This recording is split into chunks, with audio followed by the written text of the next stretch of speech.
小さくなっても頭脳は同じ永久なしの名探偵 Hi, it's Gladys and Nina. Today we're going to be talking about Japanese and American animation. American animation either falls into attempts at comic book style realism, as realistic as that can get, anyway, or grossly exaggerated. Comical cartoon characters with rounded, highly exaggerated features. For instance, the plausible impossible. Rubber hose animation are the tricks used by American animation. Sometimes animation could seem very exaggerated by using these methods.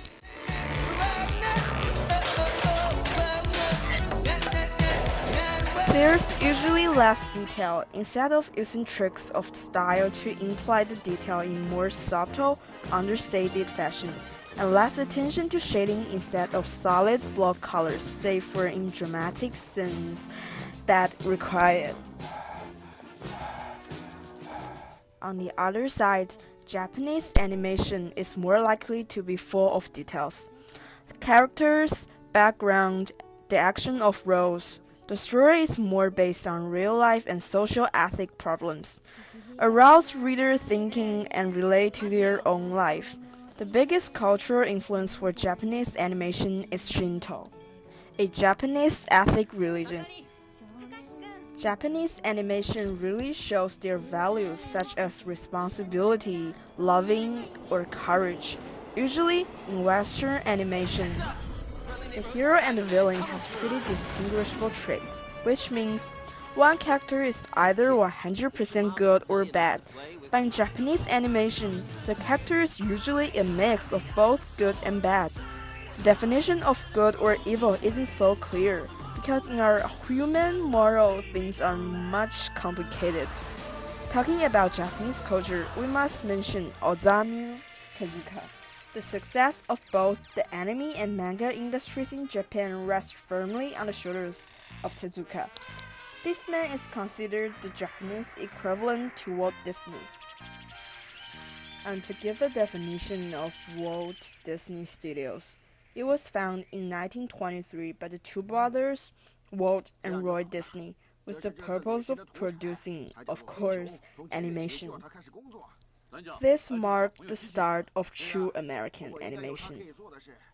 Alright, let's get back to Tezuka. He served as a major inspiration during his formative years. With his innovative stories, styles, and thinking, he redefined genres, pioneered techniques, and stylized Japanese adaptations of American literature. Tezuka's output for the industry earned him titles such as the Godfather of Anime, Father of Manga, and God of Comics.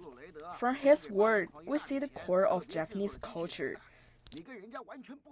Another huge difference is that when you ask an elder in the US if they watch animation on a daily basis, the answer is pretty obvious. They don't. Their idea of animation is that it's for the children.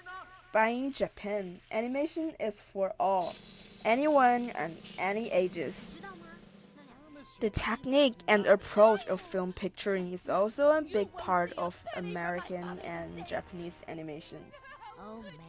American animation tends to use straight-on camera shots, less concerned with thematic angles and exaggerated than with clearly depicting the events, though there are exceptions to the rule.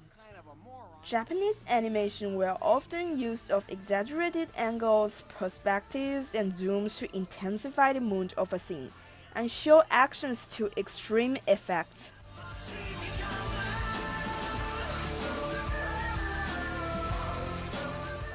Let's take a look into The Simpsons. It's probably one of the most famous modern animation in the US, and it has used a typical American animation style.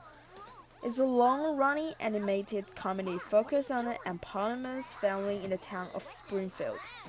The head of the family, Homer, is not a typical family man. A nuclear employee, he does his best to lead his family but often finds that they are leading him. This family includes loving, blue-haired matriarch Marge, troublemaking son Bart, overachieving daughter Lisa, and baby Maggie. Other Springfield residents include the family's religious neighbor Ned Flanders, family physician Dr. Hubbard, Moy the bartender, and police chief Clancy. Wow, how did the show stay so fresh? Hey! You're supposed to be doing your homework. No more TV for you.